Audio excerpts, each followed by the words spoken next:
Good morning, guys. Welcome back to Mornings with Granny. I hope you're having a good day. It's going to be a busy one for me. I'm washing clothes. Gizmo is getting groomed today. So, just basic house stuff. I was sitting here watching TV yesterday, and when I get on the self pity parties for myself, I'll turn on the TV and watch how people live in other countries. And I'm sitting here watching Bagande, I think is the way you pronounce it, or Bagande, Indonesia, India, some places in China, and just different things. And I'm watching these people. And the one program I was watching yesterday said that people walked or bicycled all day long to make 50 cents.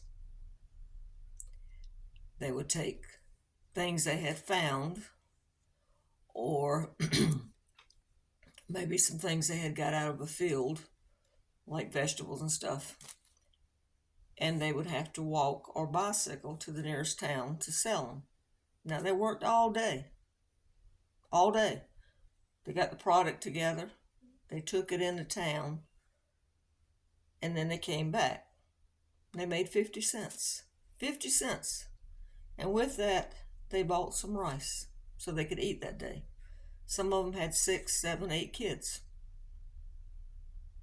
I mean, can you imagine working all day and then you buy rice and, excuse me, everyone sits around that communal pot with their hands eating that rice.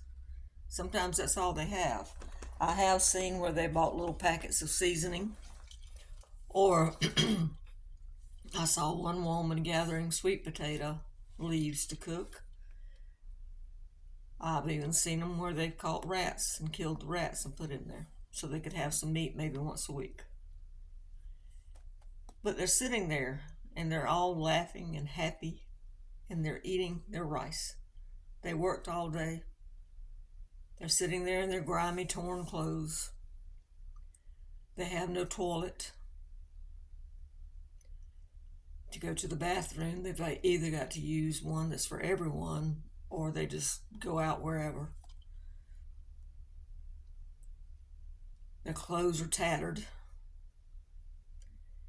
Some of them only had 2 sets of clothes, some 1 set. A lot of them had lost children or their husbands. And they're laughing and talking, and they're happy. We here are spoiled because even though I'm in the lowest income bracket, I have a house, I have a car, I'm able to put gas in it, I'm able to go to the grocery store and get food. I have televisions. I have about 10 pairs of shoes in there. Many of these people didn't even have shoes. If I want to go get a book, I can get one. If I want to go get some clothes, I have thrift stores down the street. I can either go there or I can go buy a new pair of pants. We have the opportunity. Our kids are sent to school. Kids in most of these countries aren't. They have to work. They start working when they're 3, 4 years old. They start helping. Whether it's out picking up rocks or picking up fuel for the fire or helping in the gardens, or maybe they're watching a younger sibling at that age. They do it. And the kids are still playing and laughing and they're happy. We complain because we don't have our favorite French fries, or we can't afford to go out and buy Nike shoes anymore, for example, or Reeboks or name brand. Or they're out of frozen peanut butter and jelly sandwiches in the freezer section at the grocery store, which that just, I can't get over somebody paying $10 a box for frozen peanut butter and jelly sandwiches. I mean, how long does it take to make them? We complain. We get into the traffic in our car with money in our pocket, gas, to go somewhere, and we complain because the traffic's moving slower. Or we get there, the store didn't have what we wanted. We complain. Our light bill goes up, and our water bill goes up. You just saw me saying something about that. But we have water, we have electricity, and we still complain. We have the ability to go worship freely. We can have Bibles, but we complain. I don't understand human nature. I never will. I'm one of the complainers too. I'm not going to say I'm not. But when I look at other countries and I see what they sit down to or what they go through every day, it makes me want to take a deeper look inside myself and quit complaining so much.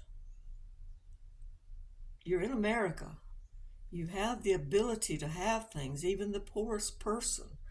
We have food banks to go to. We have the Social Security checks, even though they might not meet the inflation rate.